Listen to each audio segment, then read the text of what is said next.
inconvenience. I'd now like to call upon our guest of honor, Maame Nketsia, guest of honor, Maame Nketsia, from the B.I.D.O International Development Organization. May I please ask you to come through?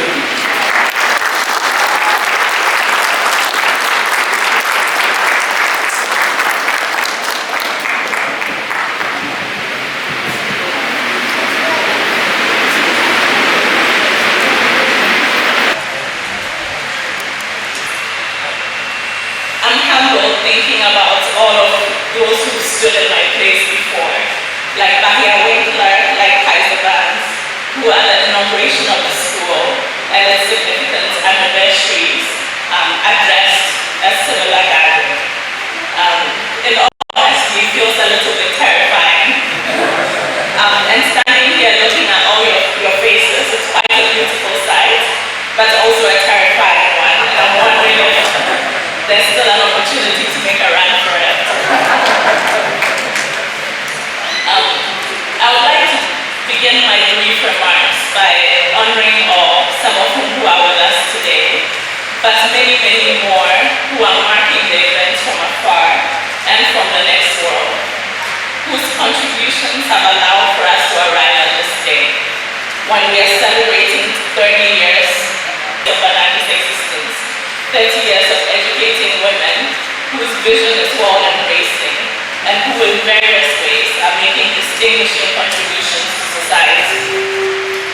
Religious history has acquainted us with a spiritual truth that significant progress, great feats, are not made without a ransom, without an offering, a sacrifice. And the experience of Banani has reflected this truth. There are those who left their homelands and families far behind to settle here in the middle of the woods to attend to the education of girls. There are those who gave sacrificially vast sums of their personal wealth to construct the facilities of the school, to offer scholarships to girls who needed it, and to rescue the school during periods of financial difficulty. And all those who have come here from near and far, teachers and staff alike, who have accepted to work for very modest salaries. The many youth volunteers who have come from all over the world, the parents who bore great financial burden to offer their children a Banani education at a time when the school had yet to demonstrate its excellence. In the presence and the shadow of all of these exemplary and remarkable individuals, on whose great sacrifice the achievements of today have been won, it is a privilege to have the honor of addressing you. At Banani International School, whose principles and mission that underlie the educations they offer, the contribution it's striving to make to the advancement of Zambia, and the questions that lie ahead for it. The institution which I serve, the B.I.D.O International Development Organization, has also been a participant on this journey.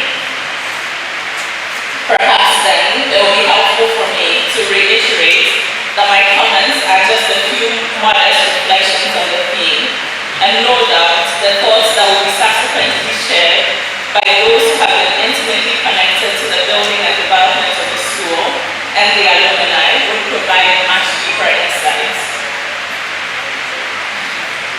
As a response to an injunction in the B.I.D.O writings to devote particular attention to schools for girls, for the writings go on to mention the greatness of this wondrous age will be manifested as a result of progress in the world of women.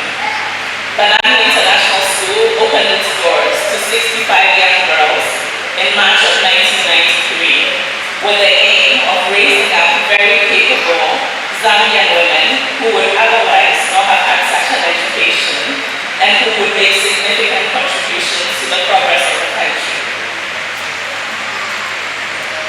For the B.I.D.O community at large, there had already been an opportunity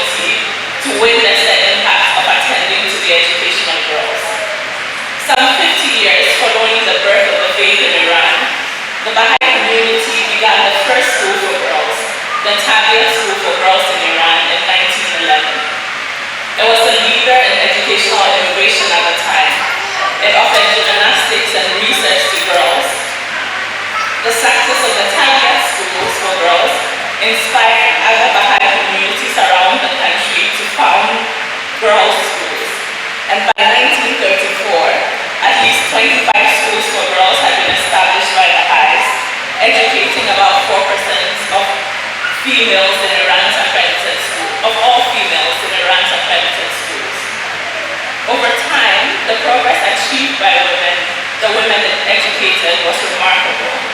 At a time when women's worlds were confined to the home, the Baha'i writings encouraged women to direct their minds to science, to industry, and to subjects that would improve the human condition. Baha'i schools for girls were accordingly a radical departure from the standards of society at large. It is in the same pioneering spirit that led many decades later to the establishment of Banani International School. Another important consideration in the creation of the school was that almost exactly 3 years before Banani was established, UNESCO had hosted the World Conference on Education in Jomtien, Thailand, where countries assembled had made a declaration for universal education to extend education to all children by 2015. Among the goals of the declaration, onto which Zambia signed, was a special focus on reaching girls who at the time were being left behind. There was more than a 25% gap between access to school for boys and for girls in the country at the time. The efforts of Banani would thus contribute to the endeavor being made across Zambia to expand access to education for girls. While attending to the broader call of education of the girl child, the path that Banani would take will be distinctive. It prioritized moral empowerment in the education of the young and has offered a comprehensive character development program which includes service to its students since its inception. Banani has accorded this a central role in its educational program, not only so that the holy verse, "We will make man in our image and likeness," will be realized, but also because of the conviction that moral education allows the intelligence and comprehension of man to receive benefits from the sanctifying breeze of the Holy Spirit. Further, Banani School formed networks, relationships, and sought to contribute to others. Whatever it learned and its resources, it shared generously. It has always sought to partner closely with parents, to collaborate with other educational institutions and agencies, and seeks opportunities to embed its students in the life of the community that surrounds the school. Its world-embracing vision and commitment to service have expressed itself in supporting and contributing to the education of young people, boys and girls alike, beyond its own student body. So what has all of this meant? In terms of its influence, you will hear from the alumni as they share with you the capabilities that they have developed and the contributions that they are making to the communities wherever they reside.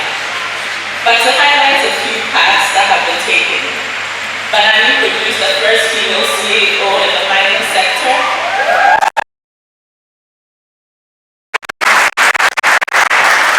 A Unitarian minister. And if you've ever had the chance to travel through the underwater channel between England and France, you'll be thankful to a Banani girl who was responsible for placing all of the lights that ensure your safety.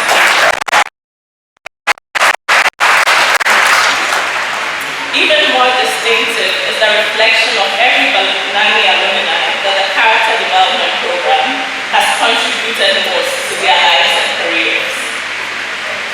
We cannot overestimate the profound ways in which women touch and affect the world and shape the character of society, of the next generation.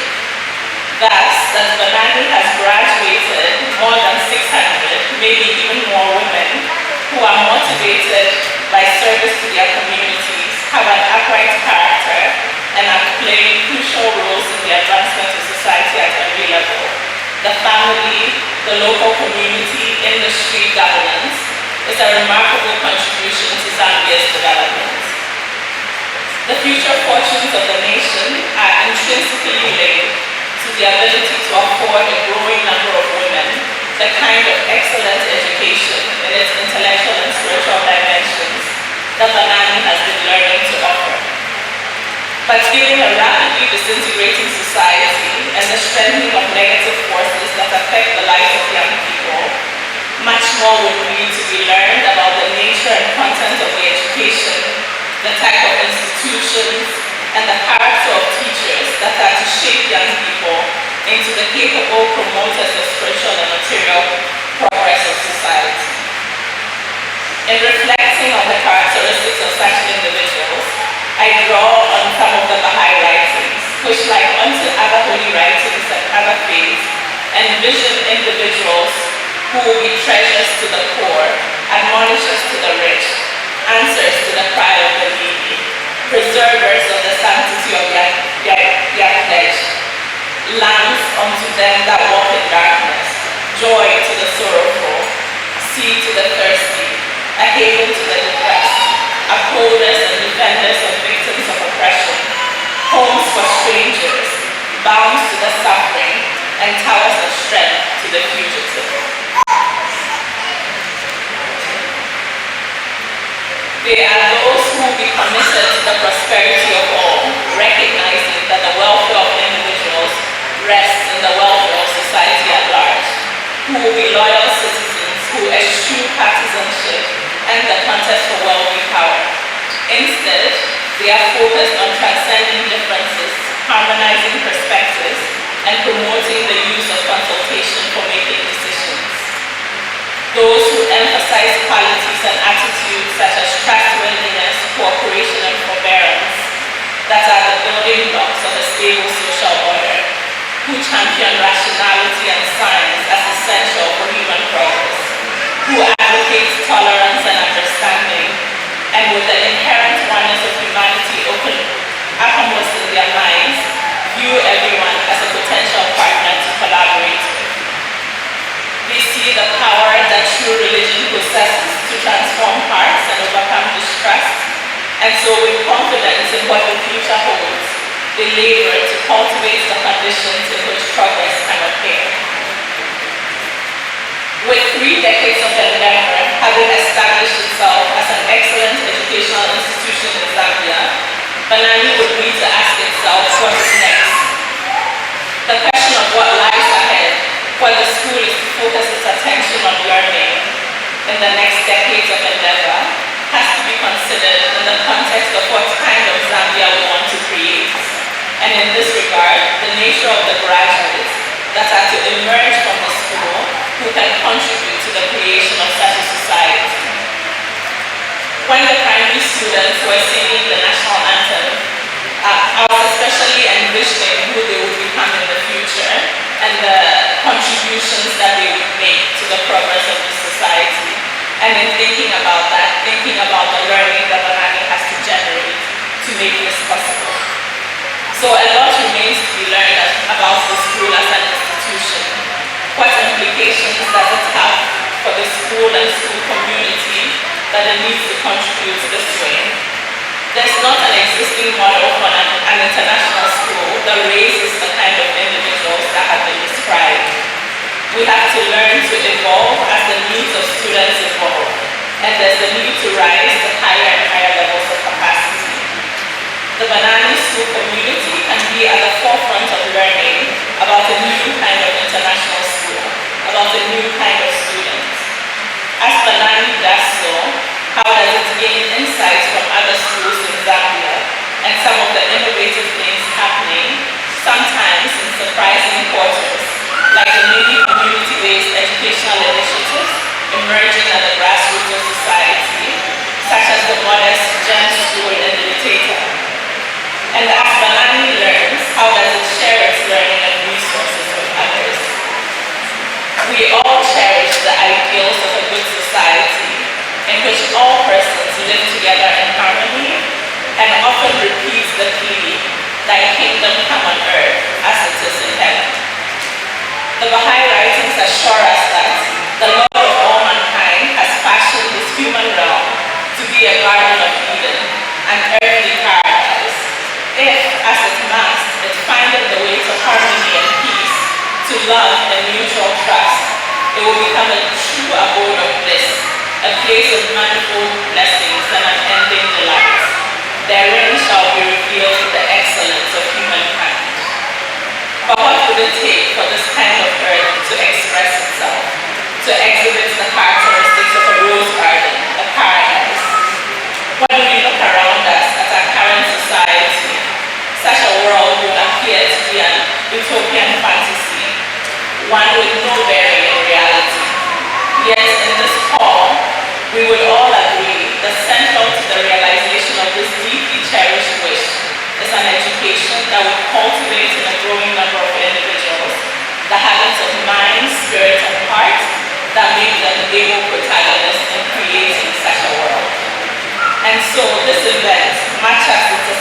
celebration of the achievements of Banani School is equally an opportunity to reflect on the principles that underlie its work and on our own efforts to contribute to education in the country in whatever ways are available to us. What advances will the next 30 years bring for the school, for its graduates, for the nation? What role will teachers play in these advances? What role will the school play, the parents, the alumni, the broader education community? May the coming year